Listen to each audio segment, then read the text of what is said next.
Esse cara, ele ferrou com um grande banco francês, ele ferrou com os ativos que ele estava posicionado, ele acabou com tudo. Para você que acha que ter muito dinheiro é impossível perder dinheiro se você tiver muito, burrice ou ganância? Vem comigo que eu vou te explicar.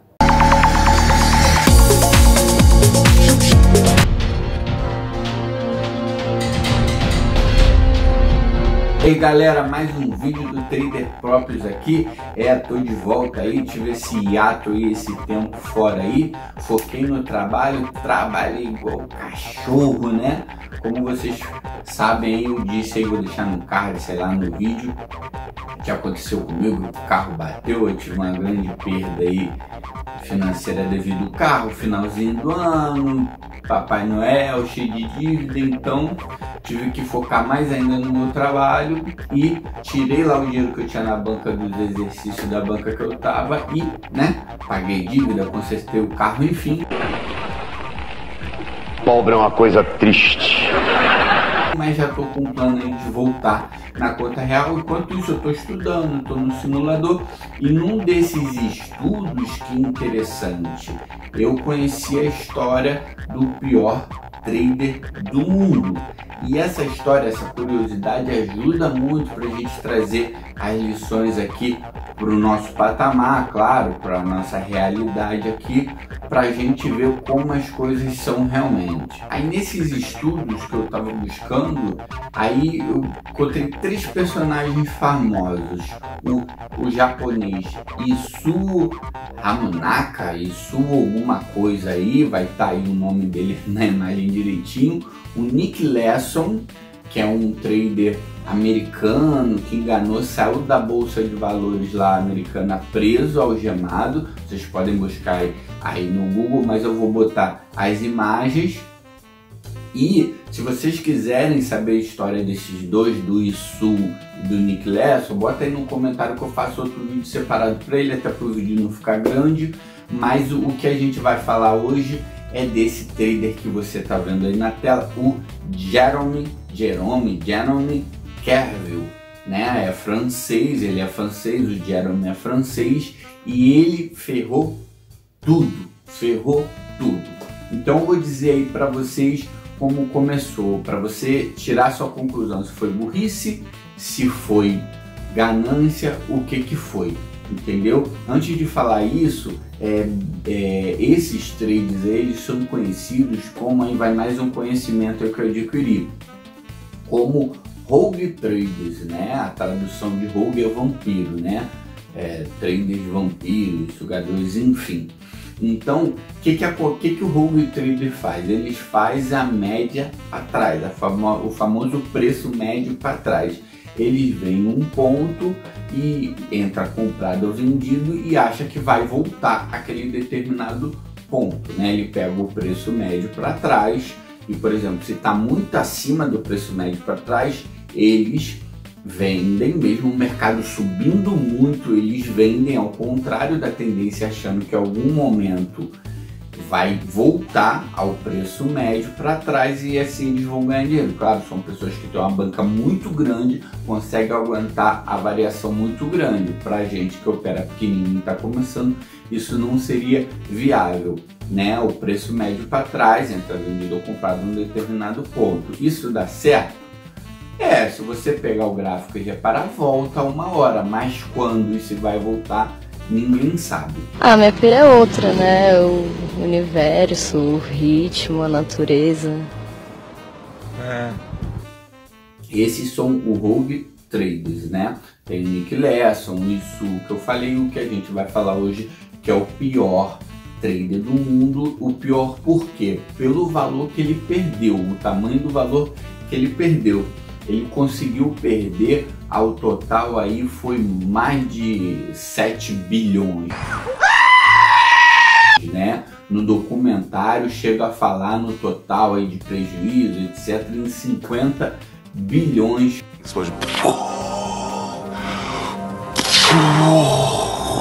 ao total.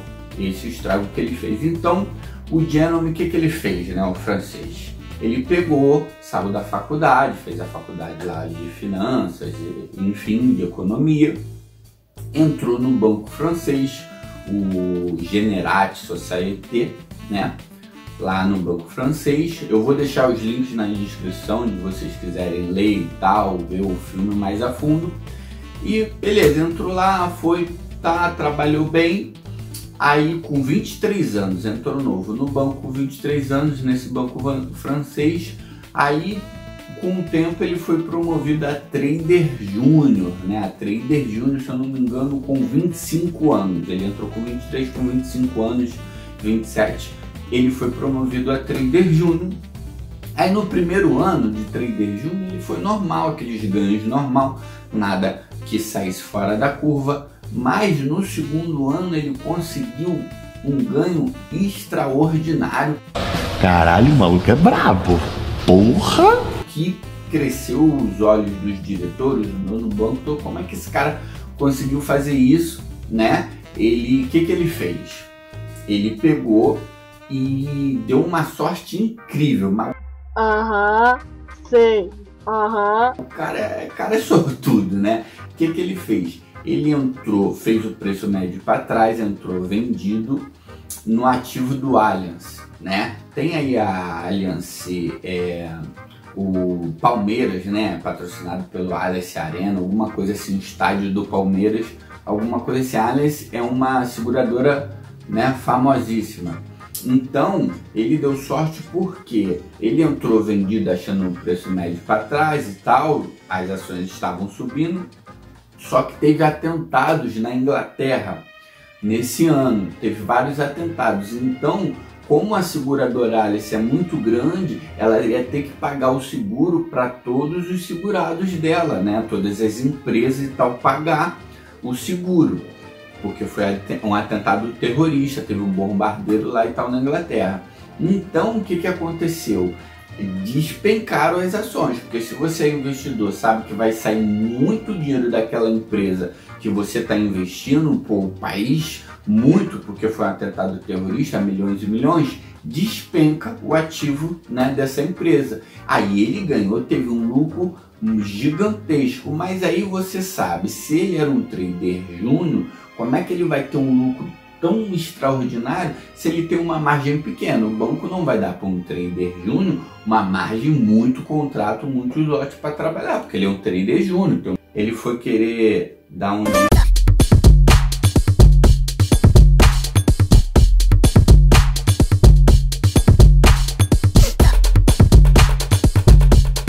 dele, etc, etc. Só que ele já hackeava lá, ele é fera nisso, hackeava e conseguiu operar muito alavancado acima do limite que ele deveria ter. Só que ele teve um lucro muito grande quando os diretores e o dono do banco questionaram ele, olha só, mas como é que você conseguiu, etc, etc. Ele deu uma desculpa lá, que fez a operação para outra filial do banco, outra mesa de operação, enfim, caíram na lábia dele e foi um lucro extraordinário, dane-se, lucrou, o banco tá ótimo. Mas ele, como eu tinha falado, ele hackeava para poder alavancar muito mais do limite que ele deveria ter, na verdade. Então o que acontece? Com esse lucro absurdo que ele conseguiu, devido lá aos ataques terroristas, com muita sorte, ele foi promovido lá dentro do banco, aumentaram, deram mais contratos para ele, direito a operar com a margem bem maior, certo? Aí o que acontece? Na crise de 2008, né, que todo mundo sabe que aconteceu lá na economia americana dos Estados Unidos, ele achou que estava caindo muito, tudo caindo muito, uma crise, né, tudo em queda, que uma hora ia subir, o preço médio para trás, que eu já expliquei que os traders, home traders fazem. E ele entrou comprado, ele entrou com o limite que ele tinha, mas entrou muito mais pelo hackeamento que ele fazia, burlava os sistemas para entrar muito alavancado do que deveria. Eu sou ladrão, rapaz. E o que acontece? O pessoal começou a estranhar, porque no documentário os amigos dele dizem lá, os companheiros de trabalho, que ele trabalhava domingo a domingo, todos os dias, ele quase dormia no banco para ninguém ver o computador dele, ver o que ele estava fazendo, entendeu? Só que o que aconteceu? Essas operações começaram a dar errado. A crise de 2018 chegou a dar um repique, uma corrigida leve, ele chegou a ganhar dinheiro, só que ele continuou na operação, não saiu. A ganância, né, que a gente sempre fala aqui. Abra o olho, porra!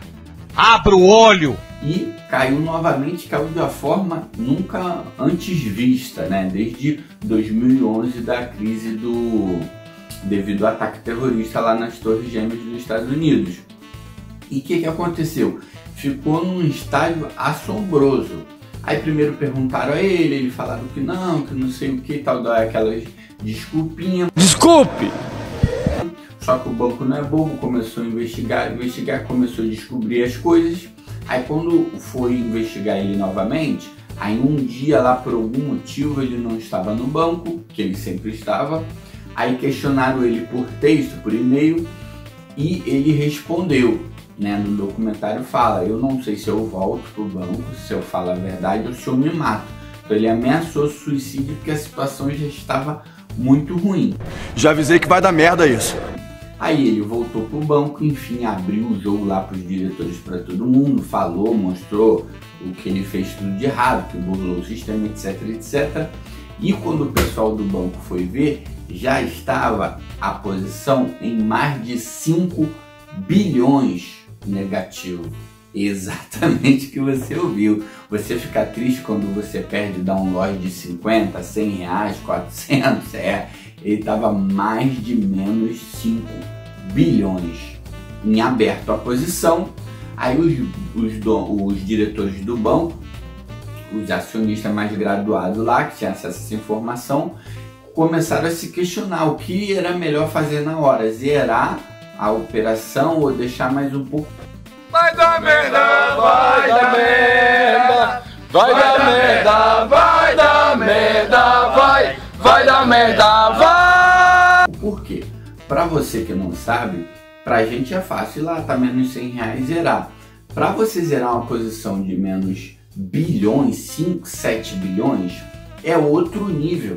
Porque você tá, aqueles ativos que você está posicionado com menos 5 bilhões, o que vai acontecer com eles se você, esses 5 bilhões, você encerrar a operação? E outra coisa, já estava tudo caindo devido à crise dos Estados Unidos que afetou o mundo todo. Ia ter liquidez, você ia conseguir vender esse, ou comprar, dependendo da posição, esses 5 bilhões, mais de 5 bilhões, é complicado, a situação é muito complicada. E se você divulga isso, o que acontece com as empresas desse ativo que você está posicionado? Então é uma bola de neve, não é só zerar. O estrago é muito maior, além do valor que está ali na operação no momento. E existe uma coisa, para quem opera tape reading, que é leitura de fluxos, eu opero análise gráfica, mas eu estudo de tudo um pouco para você ter conhecimento do que os grandes big plays estão fazendo. Então existe uma coisa chamada front running no tape reading, que é correr na frente, né, a tradução. E o que acontece? Quando as pessoas veem que um grande player está comprando muito, eles compram na frente, achando que esse grande player vai continuar comprando muito e ele vai vender para esse mesmo grande player um pouquinho acima. Então ganhar um pouco com essa oscilação do papel, da moeda, enfim. Então se você desfaz uma operação de 5 bilhões, você está dizendo que no tape reading para os grandes players em relação ao front running. Entendeu? Cara, eu sou um merda, meu irmão. Entendeu? Então uma bola de neve é uma coisa terrível. No final, os diretores lá do banco decidiram não divulgar, falar para ninguém e encerraram a operação. Aí já estava mais de 7 bilhões, né? E aí o que aí ao todo assim ferrou, porque ao todo, devido devido a essas falcatruas, né, no Gentleman, quer viu? Ladrão! Ladrão! Ladrão! Ladrão! Ladrão! O banco chegou a ficar devendo 2 vezes o que ele valia, entendeu? No total de 50 bilhões. Porra! Tudo isso? Que eu falo no documentário, devido a todas as falcatruas. Ou seja, você tem uma padaria lá que vale 10 mil. Aí só que você tá com um total de dívida aqui de 20 mil, o dobro do que tua padaria vende. Bem louco! Entendeu a situação? E a gente está falando de bilhões e bilhões. E isso afetou também a economia da França, enfim, afetou tudo, uma bola de neve muito grande. E depois disso tudo, olha o que aconteceu com o Gentleman. Tem um filme, eu vou botar aí na tela, fizeram um filme dele, aí eu não sei se tem dublado, acho que eu consegui ver legendado, não achei legenda, o áudio eu só consegui ver em francês. O que fizeram com ele? Ele foi preso, claro, por fraude fiscal, etc. Foi preso, só que quando ele foi julgado lá, ele alegou que fez isso devido à pressão, que o banco pressionava muito ele, botava metas exageradas, impossível de cumprir sem essas fraudes que ele fez, alegou depressão devido à pressão, várias coisas. A vontade de rir é grande, mas a de chorar é maior. Né? Inclusive, ele fez um livro enquanto estava preso, que vendeu muito. Inclusive, ele ficou meio que bem visto pela sociedade da França lá, porque na época, a sociedade da França, ela era voltada mais para a esquerda, mais para o socialismo, enfim.